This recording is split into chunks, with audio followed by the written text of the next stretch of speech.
La Constitución de Cádiz de 1812 tiene como antecedentes la Guerra de la Independencia, afrancesados, soberanía nacional, ideas liberales, juntas, cortes, Constitución de 1812, formando juntas hasta la creación de unas cortes que, refugiadas en Cádiz, proceden a redactar nuestra primera Constitución, la Constitución de Cádiz de 1812. Esta Constitución consta de 384 artículos. Los liberales entonces supieron que estaban poniendo por escrito por primera vez aspectos tan esenciales como los derechos del individuo, donde se encuentra el sufragio universal masculino para varones de 25 años. Libertades. La nueva Constitución garantizaba la libertad de imprenta y de industria, el derecho de propiedad y la abolición de los señoríos, lo cual presentaba su salto enorme hacia la libertad para una nación que hasta entonces se había mostrado sumamente conservadora. Si bien no le otorgaba derechos a las mujeres, ni siquiera las menciona casi en el texto, se considera un importante gesto de democratización de ciudad española en la época. Se inició la separación de poderes. La soberanía nacional, ejecutivo, estaba regido por el rey. La monarquía moderna e hereditaria. Otras disposiciones: confesionalidad católica, ejército, milicia nacional, provincias, ejecución populares por alcaldes.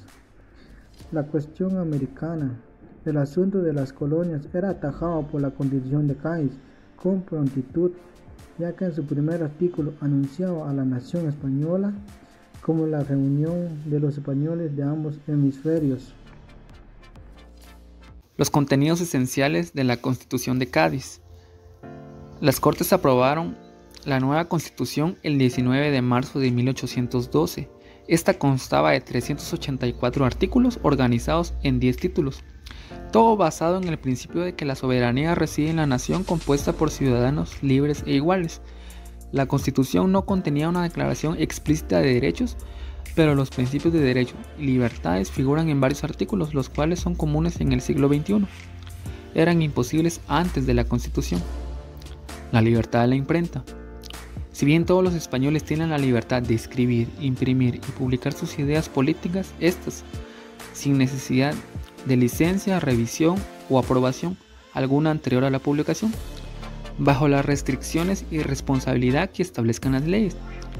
Si bien hizo falta que pasaran más de 2 siglos desde el nacimiento del periodismo para que una constitución reconociera como derecho la libertad de prensa, la supresión de los señoríos o la abolición del régimen, si bien fue un proceso histórico realizado a lo largo de la primera mitad del siglo XIX, desde que se aprobó por primera vez en las Cortes de Cádiz el 18 de marzo de 1812, hasta su definitiva puesta en vigor, que fue el 26 de agosto de 1837. La separación de poderes ejecutivos. La división de poderes. El ejecutivo recaía en manos del rey y sus secretarios de despacho o ministros. El legislativo lo ejercían las cortes y el judicial era potestad de los tribunales de justicia. El principio de soberanía nacional. La legitimidad del monarca no proveía del origen divino, sino de la nación reunida en las cortes de las leyes que éstas promovieran. El efecto que tuvo la Constitución de Cádiz provocó a limitar el poder de la monarquía, de la abolición del feudalismo, la igualdad entre peninsulares y americanos. Finalizó la Inquisición. Si bien, ¿por qué es tan importante la Constitución de 1812? Tiene una importancia fundamental en la historia de España. Fue la primera, ya que la Constitución de Bayona en 1808 es una carta otorgada. Hablaré sobre el contexto histórico de la Constitución de Cádiz. La Constitución de 1812 o la Constitución de Cádiz se publicó hasta 3 veces en España en los años de 1812, 1820 y 1836. Se convirtió en el hito democrático en la primera mitad del siglo XIX, trascendió a varias constituciones europeas e impactó en los orígenes constitucionales y parlamentarios de la mayor parte de los estados americanos durante y tras su independencia. La Constitución de Cádiz de 1812 provocó limitar el poder de la monarquía, la abolición del feudalismo, la igualdad entre peninsulares y americanos y finalizó la Inquisición.